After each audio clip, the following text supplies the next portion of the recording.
За баярлалаа. За одоо яг үнэн хэлэхэд бол одоо за энэ оруулж ирж байгааг би бол дэмжиж байна. Яагаад гэвэл зөвхөн автоматически л дэмжинэ. Яагаад бол асуудал нь өөрөө ач холбогдолгүй асуудал. Тэгээ сая ерөнхий сайд ингээд бүлгүүд дээр очиод одоо асуултанд хариулаад ах шиг байна л да.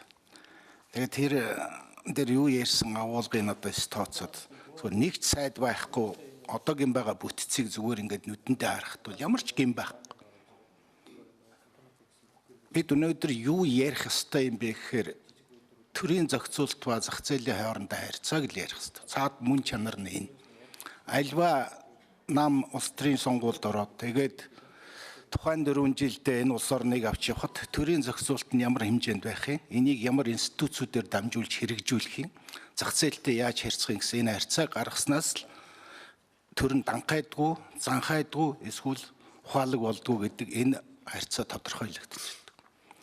Би энэ уг нь бол одоо энэ өнөөдрийн энэ хуралдаан дээр бол хамгийн чухал асуудал бол Монгол улсын хувьд бол яг энэ бол одоо энэ засгийн газрын хийж байгаа реформ буюу нөгөө хүнд сурталыг халах хийгдээд байгаа. Улсын хурлын 5 гишүүн оролцож ажлын хэсэгт нь бүтэн жил ажилласан тэр том реформнуудын үр дүнгууд болон цаашдын одоо орж ирэх зүйлүүд нь хэдэн сарын дараа гарах юм бэ гэдэг асуудлыг хэлцвэл тэдний яамтай байна. Тэр хоёрыг нийлүүлнэ. Ингэчүүл болчихж байгаа гэсэн энэ нэг ийм одоо юу гэдэг өнгөц талын юмнаас хамаагүй л. Саяхан хяналтын тоо 8 дахин багассан гэж хэлсэн. Үнэн. За тэгвэл одоо тусгай зөвшөөрөл лицензионын тоо хэд болох юм? Энэ бүхнийг хийсний дараа одоогийн байгаа яамдуудын бүтэц болол явна шүү дээ. Тэгэхээр эцсийн дүндээ бол энэ хэдийн яамтай байх нь чухал биш байхгүй юу? Төр зах зээлтэй харьцахдаа хамгийн шуурхай үр дүнтэй тэр үйлчлэгийг үзүүлж чадж гин үгүй юу гэдэг энэ бүтцийн л асуудал.